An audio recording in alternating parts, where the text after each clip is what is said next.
This podcast is sponsored by A. Miller George Funeral Home, where each life is celebrated, and their sister company, Cremation London and Middlesex, both family-owned and operated. By Hyde Park Care Pharmacy. Experience the difference an independent pharmacy can make for you and your loved ones. Hyde Park Care Pharmacy offers personalized care, short wait time, very competitive pricing, easy transfer of your prescription, and much more. And by Molly Maid. During these times of COVID-19, it has never been more important to keep your family safe. With the Healthy Home Cleaning System, Molly Maid London is here to help. Make your home a healthy haven. Call Molly Maid London today.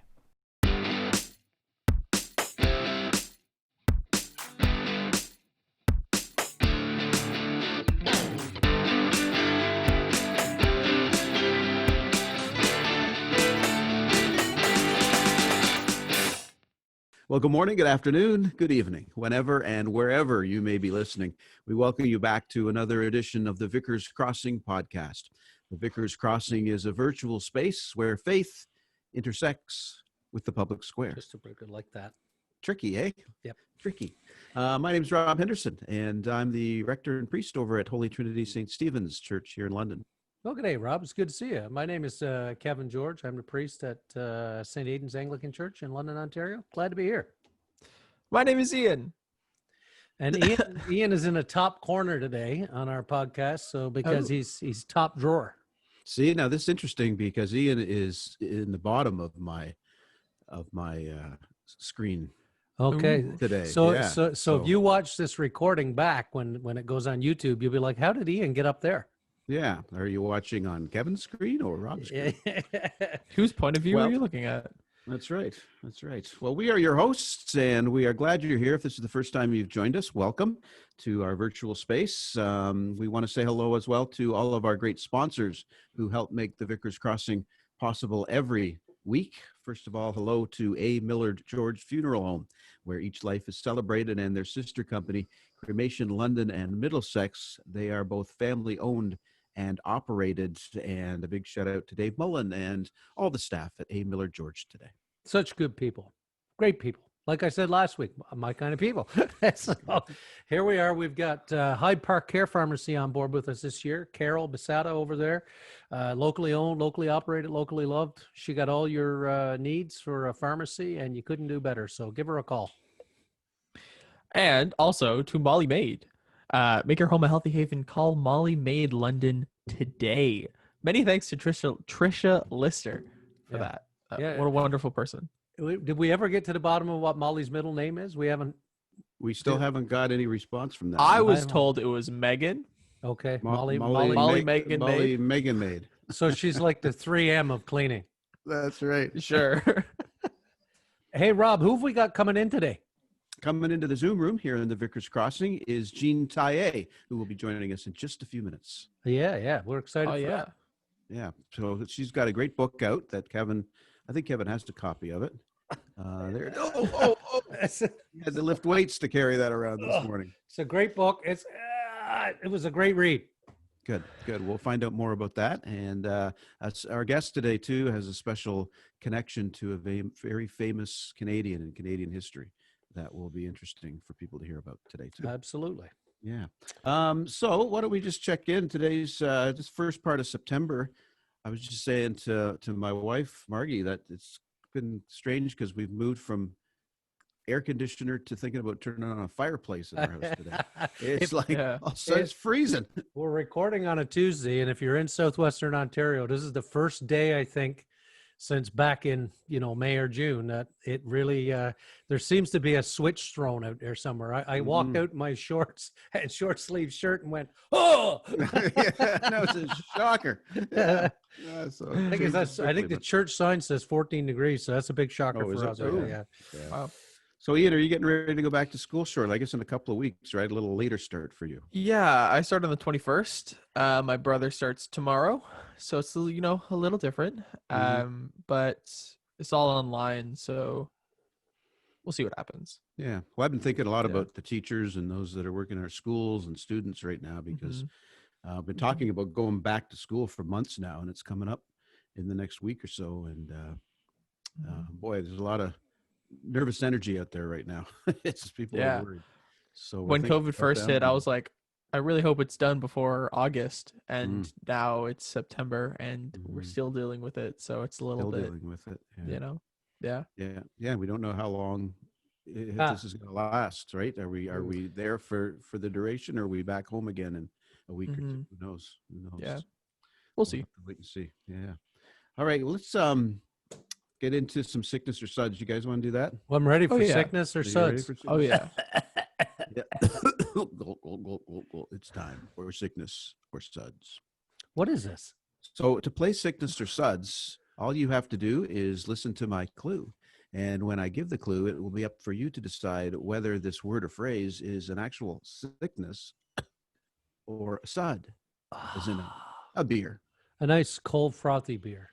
Could be a cold, refreshing beer on a cold September day. Yeah. So here's our word today, guys. Are you ready for this? You got to Ready. tell me, this is sickness or sud. Stendal. Oh. Stendal. Stendhal. Stendal or Stendhal. Stendhal. Is that a pint of Stendal? Or would Stendal perhaps be something you might want to try to avoid? Stendal. So let's start today with Revi Cavi. Stendal. I feel like it's a beer. I feel like it's like a Czech lager or something like that. Stendal. Okay, Stendal. Um, my first instinct was a sickness. Mhm. For no reason other than the way that doll is spelt with an H. I wasn't expecting that, and that sounds Oh. very medical to me. Okay. Why It not? does. Okay. All right. Yeah. Very good. Well, I'm glad that Ian stuck to his original inkling because it is a syndrome. Yeah, Oh. Stendhal syndrome. It's Wow. called. Okay. It's Stendhal syndrome, and this is really interesting. Those that experience Stendhal syndrome experience symptoms like rapid heartbeat or dizziness or fainting as a result from having a great personal experience, like they could see a piece of beautiful work of art or experience something in a holy space like a church or be in nature. And Okay. all of a sudden, all these things come over them, dizziness, and they faint and get all, woozy like that. And it's Very actually called interesting. Stendhal syndrome. And it There you go. comes from a guy that actually had that experience years ago. And they found out that it's a thing people go through. It should never be said that we don't do our part to educate the public. No, not at all. Yeah. That's a piece of information you'll want to take to your grave, right? Stendhal. Stendhal. Cool. So that's sickness or suds, and it's time on the Vickers Crossing now for Ask Ian. Well, today's question comes from Nicky's Nose Cove in Newfoundland. You ever been to anybody here? Ever been to Nicky's Nose Cove? Never been to Nicky's Nose. I have been to Nicky's Nose Cove, but not a big place, but a place nonetheless. So Nicky's Nose Cove, we have a question from Juanita. Cool. Juanita wants to know, Ian, how many friends do you have on Facebook, and how many actually mean something to you? That's a great question. That's a great question. How many are your actually friends that you really care about? So I hope Ian's friends are listening right now. Yeah, Go ahead, Ian. I actually don't know how many friends I have on Facebook. I'm gonna quickly check. While I do Okay. that, I will tell you something else that reminded me of this. So, what does it say? Like the human brain can only remember like 150 meaningful relationships. Yeah. So like people with 6 million friends on Facebook, like no Yeah. one can keep track of 6 million people. Right. That being said, I have 412 friends on Facebook. Okay. Well, but how many actually mean something to you? Probably half. Okay. I have a lot of family and people like that. There's a fair few amount of people that I think I've friended, just because they were like someone I had a conversation with for a little bit, and then we friended each other on Facebook, and then haven't talked since. Other friends I have on Facebook, I probably don't remember friending them on Facebook, so we'll probably go through and unfriend them like in a year's time or whatever when I see their post on Facebook and be like, yeah, I don't remember this person, and then just be like, I'll just Bye, Felicia. yeah, but like Bye, it's Felicia. not out of malicious intent, because No. I just forget who they are, No, it's which is called totally housekeeping. okay. Tidying Yeah. up. Yeah. And Yeah. and I don't really use Facebook anyway, so Okay. So what about Robbie? How many friends you got on Facebook, Rob? Oh, And how many actually mean something to you? I could not tell you how many friends I have on Facebook. I have no idea. I would guess it's probably around 100, something like that. And how many? Me? That's tough because I got a small circle of affection. If you know you're part of that circle of affection right now and you're on Facebook and a friend of mine, you know who I care. Yeah. Okay. I really care about. I think I have like 27 or 2,800 friends on Facebook. Oh my God. And I think I actually, what was it again? How many do I really care about? 150 is your I max. was gonna say about 100 or 150 would be about right, but it is a good way to keep in touch with people. Anyway, that's been Juanita from Nikki's Nose Cove. Hope you satisfied with Ian's answer and our little bit of input too. And I did hear that knock on the door, and we're thrilled that we finally got our guest into our Zoom room today. So we want to welcome Jean Teillet into the Vickers Crossing. Hi, Jean. How are you? I'm wonderful. Thank you. It's Good. wonderful to be here. I hope I pronounced your name right. I've been practicing all morning. That's fine. There's lots of different ways of saying it. Right. Well, we're thrilled that you're with us from Vancouver right now as we record this. And just to make you feel at home, it's about 13 degrees cold and damp here in London, Ontario. So, It's a beautiful, sunny, lovely day here in Vancouver. Great. Well, we're glad you're here. We sort of got hit with it today. We came in and it was all brand new. So, there we go. So I just wanted to formally introduce you, Jean, and welcome you here to the Vickers Crossing. Jean is partner at Pape, Salter, and Teillet Barristers and Solicitors in Vancouver and in Toronto. So if you need to get them close by here, they're down in Toronto. You'll find Jean all over the place, actually, if you take a look on CBC and other places where she's been promoting this incredible book called The Northwest is Our Mother. Jean was called to the bar here in Ontario, BC, Northwest Territories, Manitoba, and the Yukon. She specializes in Aboriginal rights litigation and negotiations and is currently the chief negotiator for the treaty in the Lower Fraser Valley in BC. Jean has appeared before the Supreme Court of Canada in 10 cases. She maintains an active role as a public speaker and primarily speaks on Aboriginal rights, access to justice, identity, and equality issues. Published in journals and law books all over the place, and the author of an annually updated Métis law, in Canada. In addition to her Aboriginal rights works, Jean works in the field of reproductive rights, and she's an adjunct professor at the University of British Columbia's Faculty of Law. Jean is also the great-grandniece of Louis Riel, who most people know about. She's been the first recipient of the Law Society of Upper Canada's Lincoln Alexander Award, and she was awarded the title Indigenous Peoples Council by the Indigenous Bar Association. And she's been awarded the Queen Elizabeth II Diamond Jubilee Medal. God, is there anything you haven't done? You've done it all, Jean. I got to stop this or we're going to be here all day. And that's our show. And that's it. Good night, folks.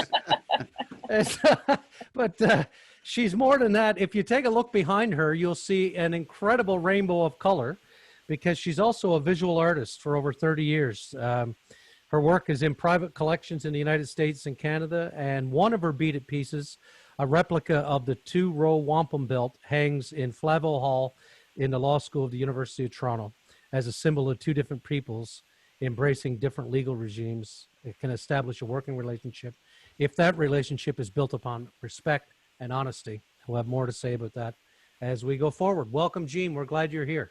Thank you.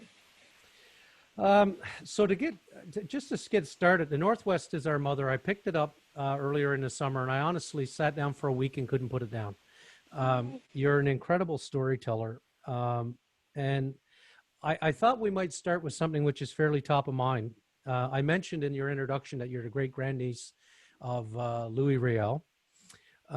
We know about him as Canadians. We get taught about Louis Riel in school, but we know very little about the Métis Nation, its history, which is what was for me so eye-opening in this book.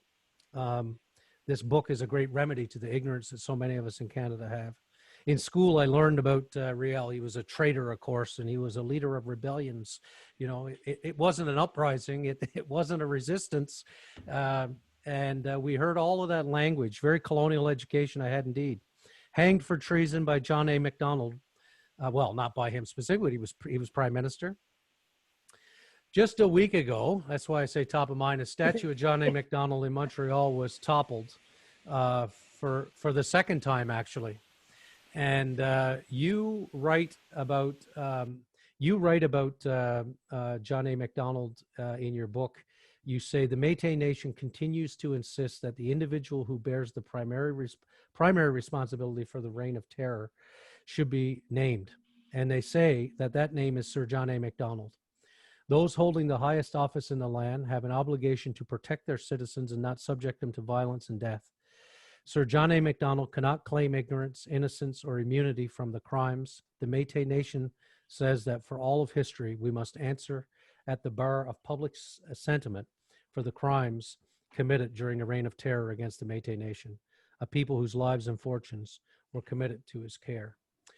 So I wanted to start by asking you about, statues and what do we say and what do we do and how do you respond to all of that and how do you feel about what's unfolding in Quebec right now and certainly unfolding in major cities across the world, really, in terms of the rights of Black, Indigenous, and persons of color, this sort of struggle right now to get ourselves right in terms of relationship. So the statutes, I think you're right about the fact that this is happening all over the world. I actually was working in Siberia for a while with Indigenous people there. And this was in 1999 and 2000. And this was in the time when the USSR was dissolving and Russia was sort of reforming itself. Let's just leave it at that. And one of the things I think most of us who were around in those days remember was the takedown of the statue of Stalin. Mm-hmm. And that was a big pivotal point when people look at it and say, well, that's the moment, right? And when I was there, someone took me to what I think of as a graveyard of statues of Stalin's side, all kinds of statues that have been pulled down. And it's a very much of a political statement, this takedown of statues. We've seen it in Canada, of course, with Sir John A. Macdonald. And, I know that for the Métis Nation, I lived in Toronto for many years, and we meet every year on November 16th, which is the day that Riel was hanged, in Queen's Park, right in front of a statue that was raised to honor the soldiers who went out to fight Riel in 1885. Mm-hmm. And so, this is with a lot of irony that we meet there. Yes, yeah. Because, I think it'll be a frosty day in hell before there will be a statue of Louis Riel in Ontario, in Queen's Park.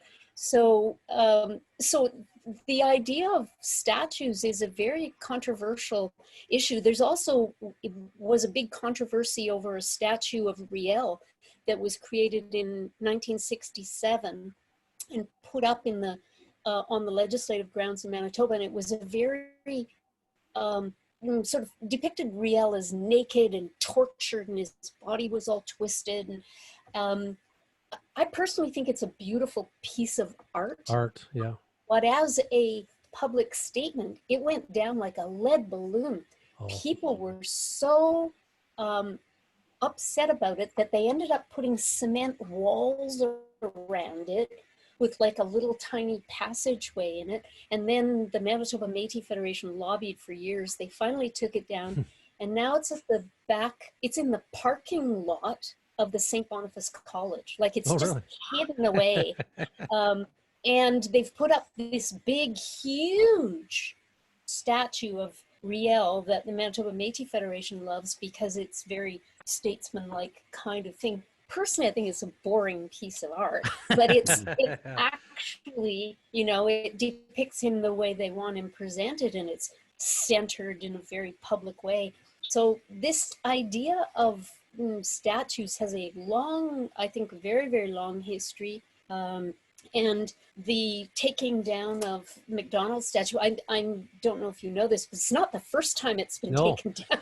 Right? It was like 1992 was the anniversary, 150th anniversary, something like that.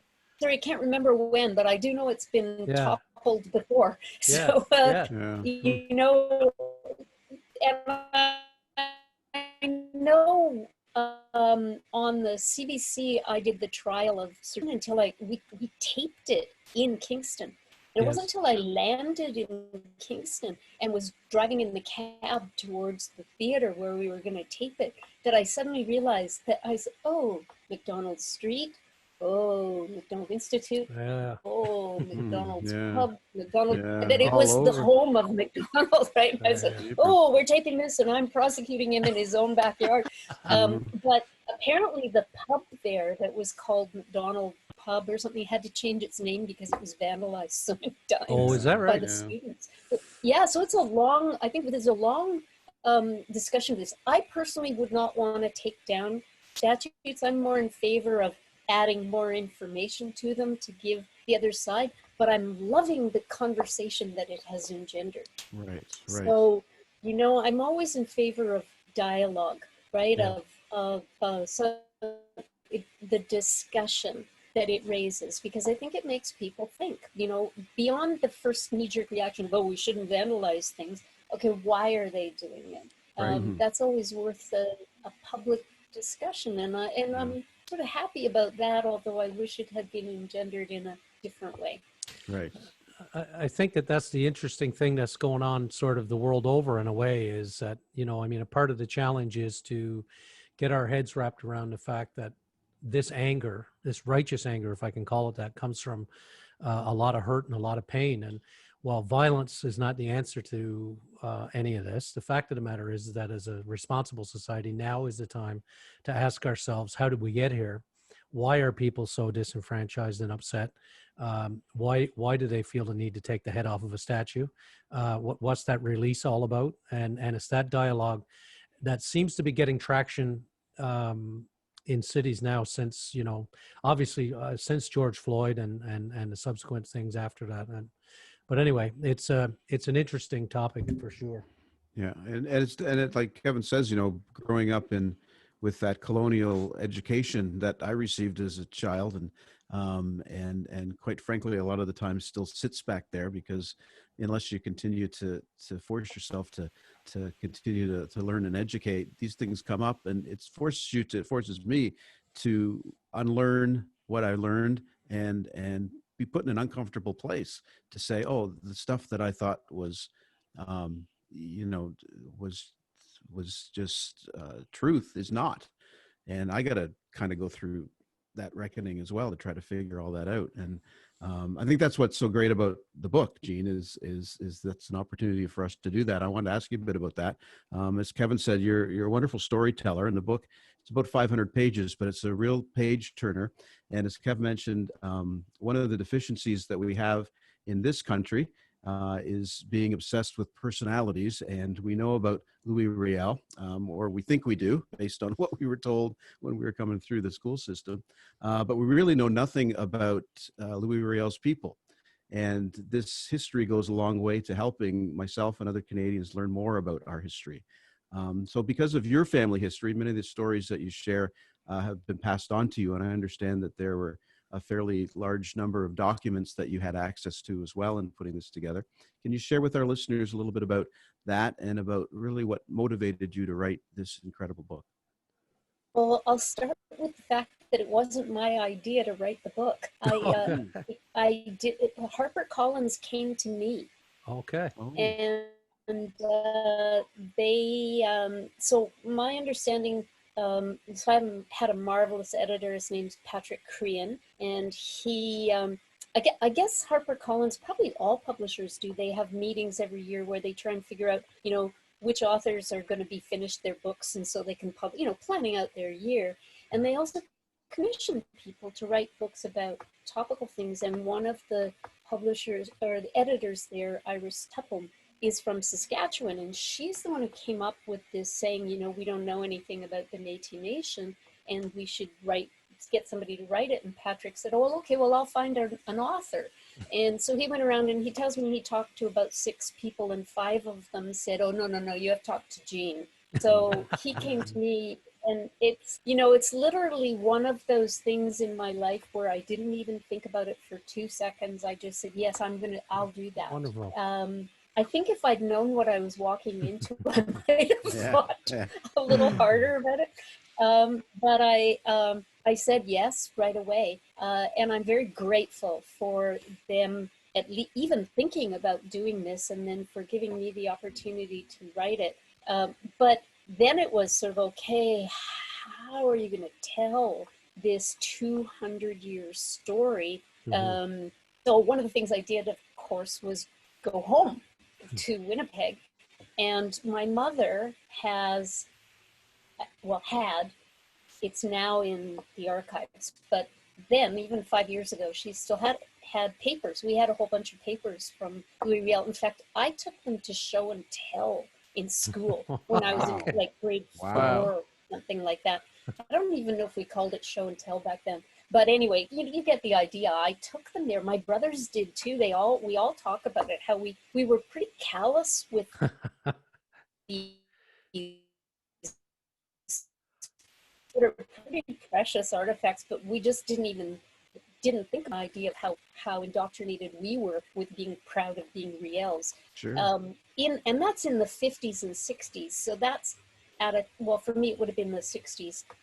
That's at a time when everybody thought that the Métis were stupid, awful, drunken, dirty people. So nobody wanted to do, but we proudly walked into, my, school where teachers were teaching you that Riel was insane and a traitor. Exactly. And we walked in and were basically pushing back from the time I was like, 8 or 9 or 10 years old. So anyway, so I asked my mom if she still had the papers, and she's like, oh, yeah, they're up there on the shelf. But I pulled them down because, I hadn't looked at them for 35, 40 years or something. I think it's ages since I'd looked at these papers. So I looked at them and I did what everybody does, I took pictures of them with my phone. Yeah. And then I sort of said to my mom off the call, do you think our cousins have other papers? And she said, oh, I don't know. You'd have to ask them. So I sent out an email blast to a bunch of my cousins, and one of my cousins was sort of pay dirt, right? She says, oh, yeah, I've got like 9 boxes in the basement. Ooh, wow. And so I have to tell you, my historian friends, one of them in particular, Dr. Arthur Ray, just said, oh, God, that's the kind of thing that gives historians nightmares. What do they do it in the basement? Yeah, 9 boxes of Louis Riel papers in a basement, in a box in Winnipeg. I was going to say near the Red River. Yeah, exactly. Yes, exactly. Right on the river. Oh, my God. Right on the river, right? Yeah. So, of course, these are not all Louis Riel papers. What they are is my grandfather's papers. Mm-hmm. And my grandfather was involved with the Union Nationale Métis. They were writing the only other book, history of the Métis Nation, that's been written by Métis. It was eventually published in 1935, but they actually started working on it in 1909. And my grandfather was part of this historical committee that did the research and did a lot of work on it. And then after their author died, they edited it and put it out for publication.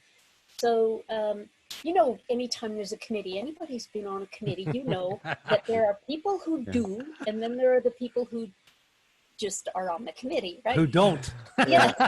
And I think we all know this, I'm sure nothing's changed. Well, it's certainly that way in Churchland, I could tell you that. It's that way everywhere, Kevin. So what I can see from the committee back in 1909 is that there seemed to be 2 people who really did all the work. And one was Guillaume Charette, the Métis call him our old storyteller, mm-hmm. and my grandfather, who appear to be the ones who were always in there and always contributing and always working on it. So what those papers are is my grandfather's notes from the putting together of that book and his research. There are also Louis Riel documents and affidavits, but one of the most interesting things about those documents is that they explain a lot of the documents that are actually in the archives. So if you go into the St. Boniface archives, you'll see all of these little tiny pieces of paper where people are writing down what someone said. So it's one of the things that made me realize there were a lot of realizations in the course of writing this book. But one of them was how expensive and precious paper must have been in the late 1880s, 1890s, early 1900s. Because they're writing on every single little scrap of paper they can find.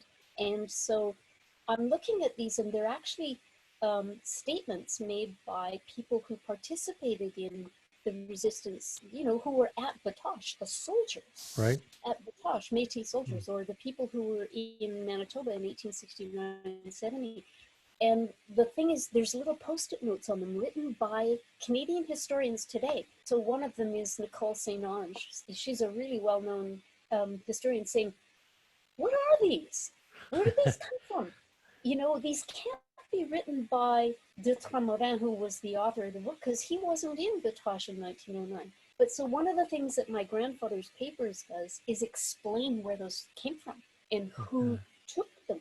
So it's a really interesting infill piece of information. There's also, you got to put your mind back to the days before photocopy machines, before carbon paper, before scanners, before everything. The only way to keep track of your documents is to copy them out by hand, right?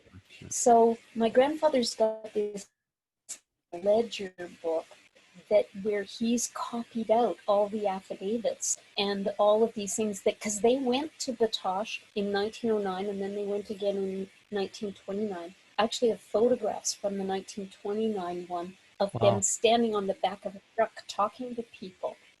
So, you've got, this is the kind of information that the papers filled in. There were things from Riel himself that were really, really interesting, but more, it put a lot of things in context that were unknown before, I think, that people didn't know how it all fit together. And so that was fascinating to me. Mind you, it's not that I put it together quickly either. I kept looking at things and thinking, what is this? Where does this come from? How does this all work? And it wasn't until I worked my way through 9 boxes of stuff that I could actually go, oh, okay, now I know what this is, and this is how this fits, and that's how this all goes together. But a big puzzle. It's fascinating. It was a real journey. The papers that came from my family, from those boxes. Now, I have to tell you, my mother has since put hers in the St. Boniface archives, and my cousin was waiting until her mother passed on, which she just did last year. And so the family has decided that all the documents are going. So I think my cousin has now turned them over to the St. Boniface archives, so that all of the Riel papers are now maybe somebody will find some more. I don't know. We definitely in the family think there are more papers out there. So for example, we think my Uncle Louis had papers in his house and we don't know what happened to them. So there's probably more to be found, which is interesting too. Amazing story. Yeah, that's incredible. Wow. So you are a very important legal voice in Canada. With that in mind, I wanted to ask you a question about what seems to be an unequal or unfair system of justice in this country. So Indigenous women are 6 times more likely to be victims of homicide, and the number of murdered Indigenous women is on the rise. Indigenous people are overrepresented in Canadian prisons. 41% of the female federal prison population is Indigenous, while Indigenous women represent only 4% of the population. Likewise, the Indigenous male population of Canadian jails is 30%. A couple of weeks back, we had a theologian on here named Fulu, who writes a great book called Jesus of the East. He writes, quote, "Justice means not only balancing the scales, but also correcting the scales that have been so imbalanced. We need to constantly ask questions about who makes the rules of the game, who makes the laws of this country." You've argued cases in the highest courts of Canada. You have been an incredible advocate for addressing how we, quote, do justice in this country, which is largely punitive towards restorative justice, right? You were calling for reconciliation of justice for Indigenous peoples. One of the most painful examples of the problems with our justice system is a case of Cindy. Now, I might mispronounce his last name, but Gladue. Gladue. Miss Gladue was a 36-year-old mother of 3 who was found dead in a bloody bathtub. What happened to her case was honestly outrageous and grotesque and horrible. Can you share with our listeners the details of her murder and then the acquittal of her murderer, and then the subsequent order of a new trial by the Supreme Court of Canada? Yeah, Cindy Gladue is one of the cases that haunts me, and always has from the beginning. There's a couple of cases. The Lorette Goulet from 1871 also is a haunting story of her being gang raped by the soldiers, and when the Métis went to the leader of the soldiers who were sent out in the Reign of Terror, Colonel Jarvis said it was none of his business what his men did. And the reason I mention this is because he subsequently became one of the first leaders of the Northwest Mounted Police, which was created right after that. That's our now name change, Royal Canadian Mounted Police. Right. So, and there was a report done by Justice Deschamps about the systemic racism in the RCMP, and she said it's deeply rooted, and I would say, yeah, from day one. From the beginning. From the very beginning, the attitude towards women that it's none of their business that this violence against women, and particularly against Indigenous women, that their soldiers can, with impunity, and just get away with it. That's been part of the history. So when we get to Cindy Gladue, so Lorette Goulet is 1871, and we get to Cindy Gladue in 2014 or 2015, and we're in a situation where not only can she be killed with impunity, meaning they get away with it, but also our justice system piles on and creates more violence. It's just as violent towards her as her death. So what happens in the courtroom is violent. They, and particularly the Métis, well, I think all women in Canada were just outraged that the coroner, the Crown, and the judge all thought it was a fine idea to cut up her body into pieces and bring it into the courtroom as evidence. And I don't know how you gentlemen feel about it, but it's grotesque to me. Awful. What the heck? That in the 21st century we would even think about. But I know it would probably never happen to a white woman, but they would never bring a man's body parts in court to do it. So it's a shocking thing. And I raised it at the Supreme Court of Canada. You can go online and listen to me arguing about it. And I wanted the Supreme Court to say something about this to make sure this never happened again. And I think, to their great shame, they were silent on that issue. And I think it's inexcusable. It's inexcusable all the way down the line. I think that, the Métis Nation has written to the Justice Minister, and he has done nothing about it. So I think that if the state is violent, so we have lots of information about violence in the police towards Indigenous people, especially Indigenous women. And I think that we let it go. We sort of put it over to one side. And the statistics that you raised, Ian, about the jails and the prisons, it's true. They are large. And what we see is that for Indigenous men, non-Indigenous people, the crime rate is just falling off a cliff. It's way, way, way down. The only people we're throwing in jail now are people of color. And the incidents of throwing women into prison. And the other part of this that's bad is that something in some of these prisons, 80% of them haven't even been found guilty. They're just there on remand.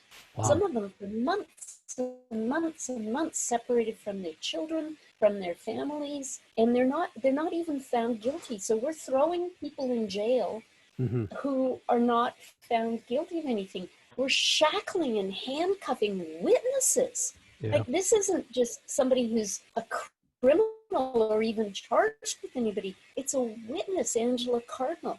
We shackle her and put her in jail, and shackle her legs and put her in handcuffs, and she's a witness. And what does the judge say? It's for your own good. When do we shackle and handcuff people for their own good?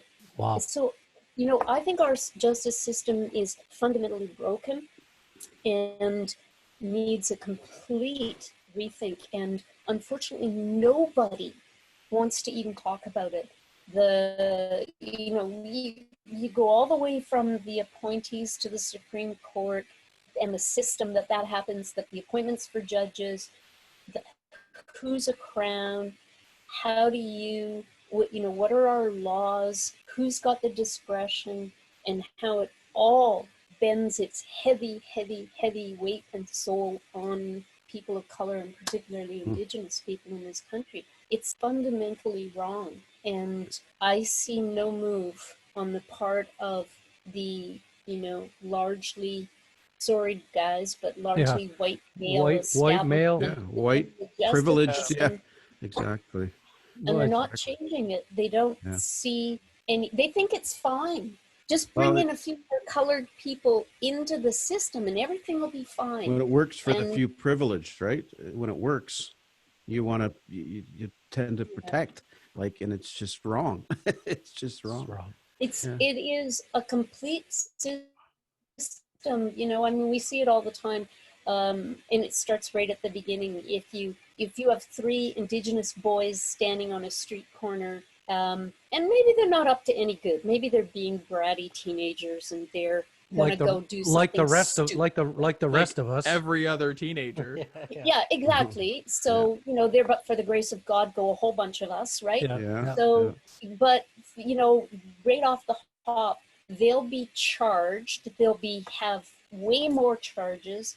They'll be charged. Their daddy's not going to be able to walk in and bring them a good lawyer and tart them all up in suits and make them go to Boy Scouts or whatever for a month so that they look like they're nice kids, right? And then they'll be found guilty, and then that will be the start of it. But if it was 3 white boys, they wouldn't be charged. Their dad would make sure they were fine. You can see, and it just goes all the way down the line. And once you've been charged, or you've been found guilty of something, that's it, man. You're then the police pick you up for a broken tail light, and you're grabbed, like, what is it?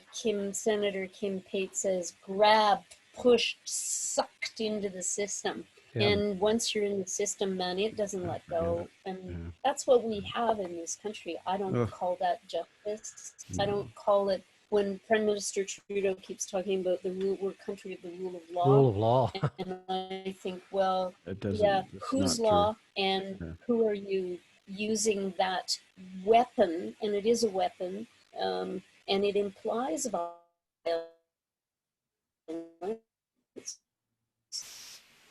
So, who are you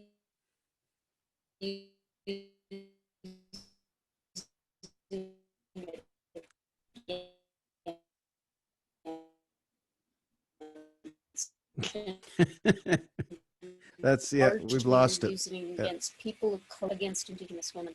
Right. Sorry, we lost you for a bit there again. We lost you for a minute, Gene. So Yeah. Okay, I think I That's okay. stopped talking. Okay. yeah, no, it was so good. It was so good, and then you just disappeared for a second. But that's okay. That's Seems okay. like that connection is Yeah. unstable. I'll jump ahead to the next one. Just actually to follow up on that, I was just thinking last week we had Donovan Bennett on here as a young man from Sportsnet, talking about his experience here in London, Ontario when he was a student. I just thought about you talking about a Teillet. He's a Black Canadian, and he said that in 4 years here going to university in London, Ontario, and he was a running back with the football team. He got stopped over 20 times. 20 times. Yeah, but for nothing. Driving around, driving to the 7-Eleven to get a big gulp. Driving while black, right? So it's Yeah. the same thing with Indigenous kids. It's just all wrong. And of course, one of the things that we talk about here on the Vickers Crossing is how faith or church communities intersect with these public realities. And one of the calls that we have in the church is to actually, set the captive free and be in the midst of that. And so for those of us, particularly the three of us, white, cisgendered, straight men who are the poster children for privilege, it becomes important for us to begin to have our ears and eyes opened to begin to see these things for what they are, because it's really difficult. Like I said, even just reading your book, I kept coming back to, man, what have I been bathed in all my life? Like nobody ever teaches us. We have the one conversation I find funny about the statues is they say, well, you can't erase history. I said, well, we've done a damn good job of it for a long time. So because we sure as hell don't teach it. So but anyway, to move on to something else, and it's on that thread of see what I did there is you got thread back there, so I use thread. It's on that thread of faith and on religion. One of the threads that runs through your book as a priest, my eyes just kept popping open. It was like priests keep coming up and the church keeps coming up. It's interesting, specifically the Roman Catholic Church, of course, and its history in the Northwest, and with the Métis Nation. And my reflection after reading the book is that at times the priests seem to be the greatest allies or friends of the Métis people, trying to sort of help. But at other times, it's just quite the opposite, So there's mention of a great history with people like Father Belcourt or Father Richaud, to things like the priests selling the land scripts or taking the land scripts that were issued to Métis people, or the jealousy and that clergy had over Louis Riel because they felt he had usurped their role. And he himself, I believe, went to study to be a priest at one time, or to study theology. I may have that wrong, but there's all that sort of stuff. And then, of course, that's the Roman Catholic side. But then there's the role of the Orangemen here in Ontario, and the Orange Lodge, the Loyal Orange Lodge, which seemed to be a bloodthirsty political outfit here in Ontario, hungry to get out west and put those people right. Anti-French, anti-Catholic, anti-Indian, to use that word. I mentioned before we went on the air here about an ad that's copied in the book from nearby Blythe, where there was a rally at the Orange Lodge, and the rally was to get people out to call for the rope for Louis Riel. It was a great thing. So I wonder if you can talk a little bit about the complicated history of church, of religion, in the history of the Northwest and of the Métis people, because there certainly is a thread there where the church is anything but a help to your people. It's interesting. I wouldn't say they're always not helpful. Yes. That's a complicated thing. It's very complicated, and truthfully, I had way more written about the role of the priests in the first draft of the book. But the first draft was 1,600 pages long. Whoa. And something had to go. Yeah. As it is, I can barely lift it. Actually, lots of things had to go. Yeah, I know. So, the role of the priest, I tried to, I don't mean play it down, but it's the role of religion is huge in Canada. Uh, you know, I would have said always that one of the problems with the Métis in fitting into Canadian society is that we're what we always say is we're too Catholic, too French, and too Indian, right? You know, it's kind of like three strikes and you're out. Certainly didn't endear you to the Orangemen in Ontario. Yeah, for sure.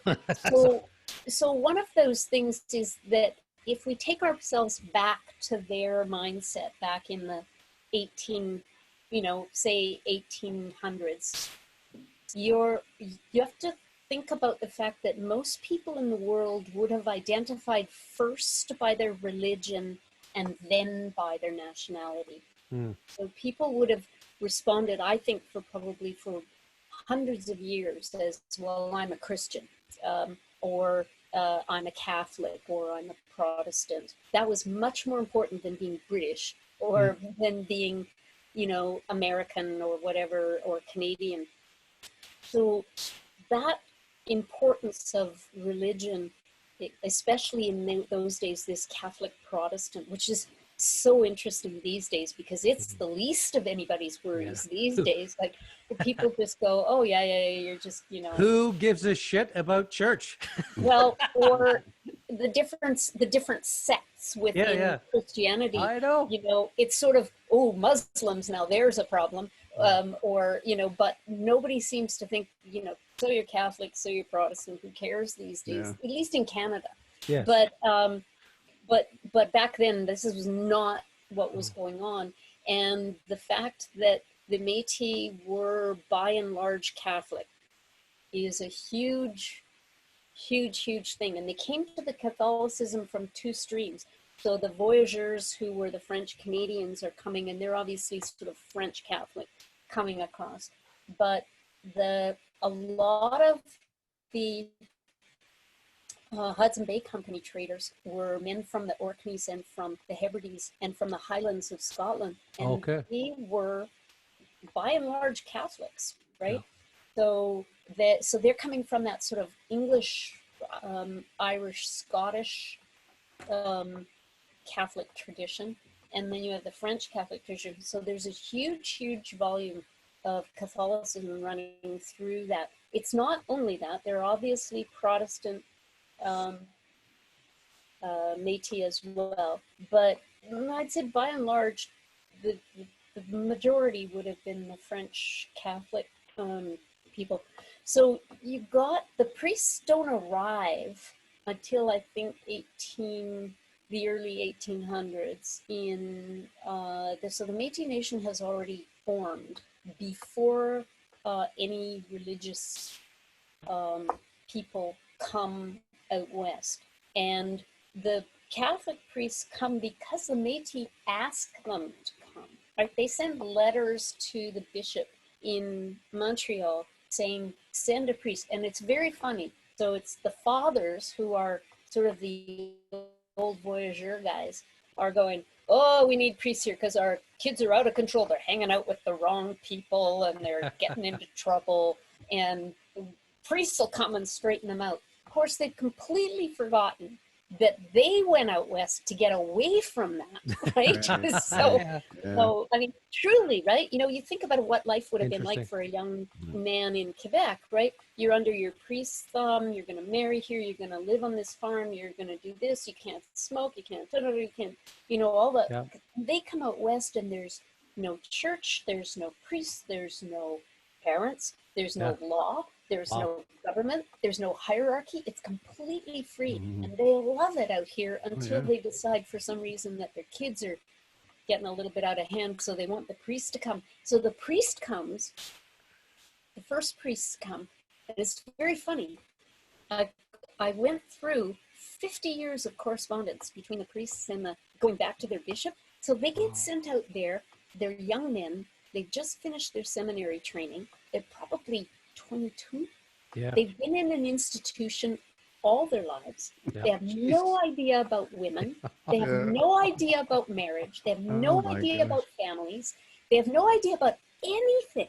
And so they land out there and they're clueless, Yeah. just clueless. And it's actually funny reading these letters back and forth with their, like they're asking things like it's so, and they've got real problems for themselves, right? So first of all, there's no marriage out there, right? There's no state, there's no religion, there's nothing. So lots of those guys have more than one wife hanging around, right? You know, they're like monogamy is something that comes much later, right? So these priests arrive, and these Métis men who have asked them to come out are now faced with the priests turning their eyes on them, and they're not very happy about it because it might mean they have to give up their second wife or their third wife, right? You know, and so there's all kinds of things like that going on that are actually very funny, and the priests are writing back saying, well, can I baptize him if he's got two wives? And so they do things like say to the guy, well, you got to get rid of your extra wives. And so what they do, they just move them into another tent, right? Yes. You know, like, they're really getting rid of them. So there's lots of, you know, to my mind, it's funny. But the establishment of religion, and then they come across after, is that when Protestant ministers arrive, and then it's funny because they don't speak French. And so they want to trade language lessons with the Roman Catholic priests who are there. And the priests say, okay, well, in their private correspondence, okay, well, we'll teach them a little bit of French, but that'll be just so that we can keep an eye on them, right? Like it's not, like it's actually quite devious what's going on here, right? You know, so we'll know what they're doing, and that will allow us to stop them from trying to convert our people, right? Wow. You know? So there's lots of interesting things going on in the early days. Father Belcourt is one of the first, he's the first, I'd say, priest who really, you know, we talk about embedded journalists with the troops or something. He's probably the first priest who kind of embeds with the people. And because what happens is they arrive and they're constantly trying to get everybody to settle down, right? Quit traveling around and quit being mobile. Like quit chasing the buffalo and everything, settle down. They don't want them to settle down because it's better to be a farmer. They want them to settle down because it's easier for them to convert people if they're under their thumb every day. Because farming's a stupid idea in Red River in the 1800s. You know, I think I went through. Of course not. Who do I want to do that? Well, I mean, it's crazy, right? First of all, there's buffalo roaming all over the place, you know, like, and you got to build a really, really, really sturdy fence to stop a herd of buffalo, right? So, A, and B, you know, we still call it winter peg. Yes. You know, I mean, it was a mini ice age back then, right? So you probably now, instead of having 8 months of winter, they probably had 10 months of winter. And, you know, so the idea, and the crops failed. Floods, fire, hail, you know, mice, grasshoppers, you name it, early frost, late frost, you know, whatever, no rain, too much rain. The crops failed more often than they succeeded. So farming's actually a stupid idea. And nobody who's got half a brain in their head relies on, I mean, you plant, but you can't rely on it, right? So the priests Belcourt's the first guy who goes, okay, if I really want to have my parishioners or the people I'm working with, I'm going to have to travel with them on the buffalo hunt. So he goes, and there's a series of letters that he writes, which are fascinating because he describes what's going on. He talks about the governance system. He talks about the daily life. He talks about what he's seeing on the land and about the buffalo. So it gives us a really bird's eye view of what's going on. And then, he was very well, he had a phenomenal relationship with Louis Riel's father. Right. So that was very, very instrumental. And then you have, so the other thing you should know is that, you know, I think you said that Louis Riel trained to be a priest. He didn't actually train to be a priest. He went to the Sulpicien school, but you don't train to be a priest until you get to like seminary. Yeah, and so the younger kids who are in the 3 levels of the schooling that they went through Yeah. are not necessarily training to be a priest. In fact, you've got the cream of all of the French Catholic young men in Quebec there, of whom 98% of them, everybody knows, are never going to be priests, right? They're just going there to get the best education available at the time. And Louis is in that pile, right? So Right. there's a lot of talk about, oh, he was going to be a priest, but I'm not quite sure that that's exactly, that may have been an idea that was there, but I'm not totally convinced. And also, there's a wonderful book just been written by Max Heyman about his early years, and he really dives into the schooling in Quebec and the education that they're given. And he's saying that he sees that Louis deviating from the priest path way before early. his father died and everything. He's already turning his brain to the outer world. So, so anyway, I think, this is all very new information. I didn't even have it when I was writing the book. Wow. So it's really interesting to read about that, because I'm realizing that all the other histories that are written about Riel and his schooling years are, they're written by Protestants who kind of look down their nose at the Catholic education. Sure, and they of course, attitude about it, right? Yeah. So that's what comes across when Flanagan writes about it, and Maggie Siggins and all these other people who write about the education system. They don't really delve into it or really look at what it is. They're got this attitude, oh my God, a Catholic school. So I think that's really interesting what's going on there. But religion itself is a huge thread through the story.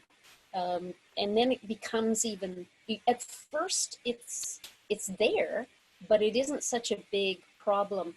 The parishes are definitely in Red River divided up by Protestant versus Catholic. So a lot of talk in the history about, or modern histories about them being English parishes and French parishes, but I think it's much more accurate to say Protestant parishes versus Catholic. Language isn't always that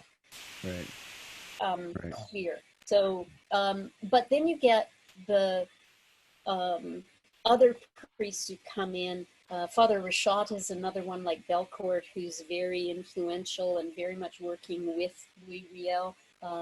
But there are other priests, like who I've scoured the records in 1869-70, the Red River Resistance, and I see Father Dugas's name nowhere in those records until about 10 years later, when all of a sudden he puts himself as being the brains behind every operation that happened, right? And he's go, whoa, you're not in any of those conferences. You're not there at those meetings. You're not anywhere to be seen. But afterwards, oh no, well, I prepped them for that meeting. I did all of a sudden. It's common theme. It sounds like a book unto itself, doesn't it? The whole religious story around that, especially with the letters and everything. Yeah. There's a whole bunch of other books. Coming out of that, definitely. I mean, you could definitely write a book about religion. You could write a whole book about the spies that were running all over the place there. There were spies everywhere, British spies, American spies, Canadian spies, Fenian spies, and they're all tripping all over each other. You could write a whole book about them. Wow. But, but the religious story is definitely needs to be told. Right. I just wanted, for our final question with Jean, just a little bit of something for our folks here in the London area where we live. I wanted to ask you a question about, it's kind of an interesting irony that we have here in London. So we have a local military installment, which is called Wolseley Barracks, which everybody in the city knows, and named after Lord Garnet Wolseley. And we also have a French first language high school, which is called the Gabriel Dumont. So realizing that these two are a generation apart, we can't help think about, the very different impact that these men had on the history of the Métis Nation.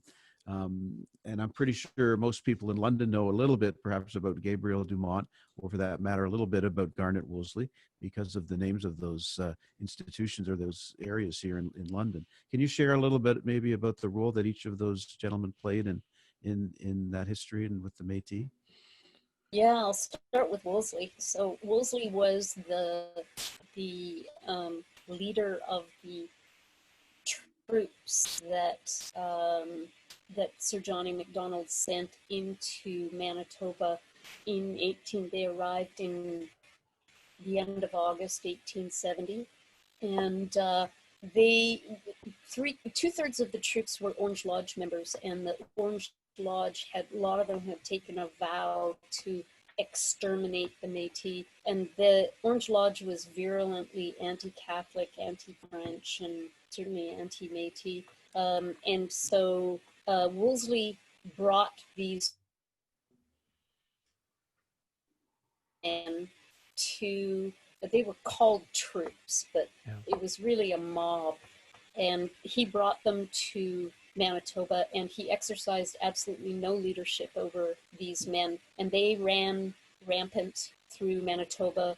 Within 6 weeks, an American paper in St. Paul, Minnesota called it a reign of terror. Even the New York Times ran a headline about it. And, you know, I would say even to this day, probably 98% of the New York Times readership doesn't know where Winnipeg is. Right. Wow, yeah. You can imagine back in 1870, they would never have had a clue what you're talking about. So the fact that the New York Times ran a headline on it should tell us a great deal about how vicious this was. And this is what Macdonald inflicted on Manitoba. You know, this is what you get for joining Canada. We're going to inflict this reign of terror. The New York Times called it a military reign of terror. And Wolseley was in charge of it. And Wolseley, he came there with that intention. He published a thing saying he came in peace, but the troops ran rampant for 2.5 years, and he did absolutely nothing to rein them in.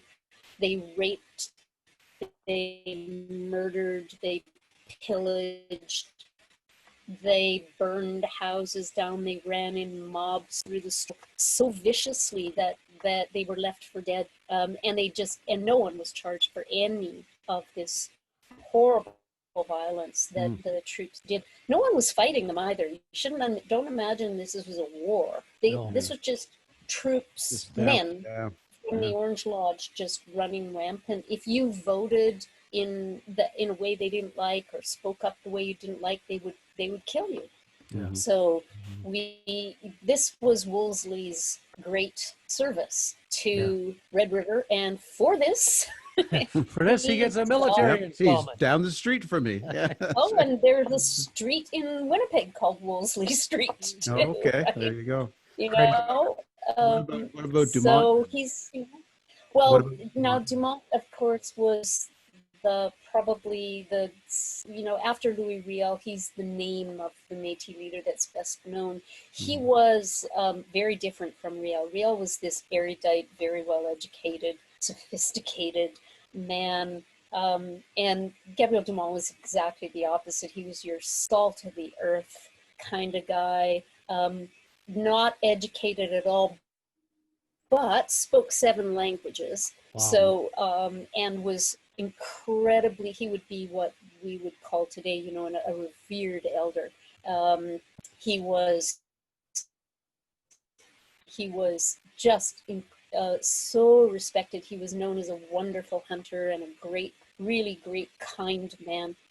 And so the idea that we have 2 places named after these 2 different men, it really, I think, highlights the complexity of Canadian history, right? Yeah, very much so. We can never believe that there's just one thread of a story here. There's a lot of threads that weave together to make the story. And, I think that we name things after people, which is not an indigenous custom, I have to tell you, right? That's a very European idea. A colonial idea, Métis, Yeah, indigenous people tend to name things after their use. So if you, that's one of the things that gets lost when you lose indigenous languages. So Cree and Ojibwe, for example, don't have a lot of nouns in them. There's lots of verbs. So they don't have a, if you say, well, we don't really have a word for hill, what we have is a word for, well, that's the rise that leads you to the place where you go to get da da da da da. Right, okay. So it's embedded with a lot of information about where it is in the geography, what it's used for, and where it is on the journeys. Right. That's all embedded in naming. Right. And when you get rid of those names, you lose all that information, right? Because then you put a name like Smith's Falls on it or Yeah. something like that. Exactly. And then all of a sudden, all the information about where that was and what it is all lost. And so those are interesting ideas that we've lost in this country, and we could stand to pick up again. Very much so. Very much so. Well, you know what? We often say, because we get a chance to talk to a lot of authors here on the Vickers Crossing, that if anything good's come out of this COVID in this lockdown is we've had an opportunity to do a lot more reading than we ever had before. So I'm looking forward to getting through this, and I know our listeners will be. I'm going to get Kevin maybe to hold the book up again, and before we go here, The Northwest is Our Mother, and it was a 1,600 pager, folks. Don't forget, we got her down to 500 just for you. And just so you know, this is what mine looks like. Oh wait, no, I gotta get some of the better. Here we go. See, this is what mine looks like. There's the- Yeah. Well, that's great. Well, Gene, we can't thank you enough for sharing this. We could go on and on. There's so much to talk about, but just to give us a little taste of all this and get us and our listeners thinking about our history and sometimes, quite frankly, doing the hard work of relearning and re-understanding things and being a little uncomfortable with it. I think that's okay. So thank you so much for this and for giving us your time. Thank you. It was a pleasure and very, very a real treat to meet you all. And thank you for your kind words about the book.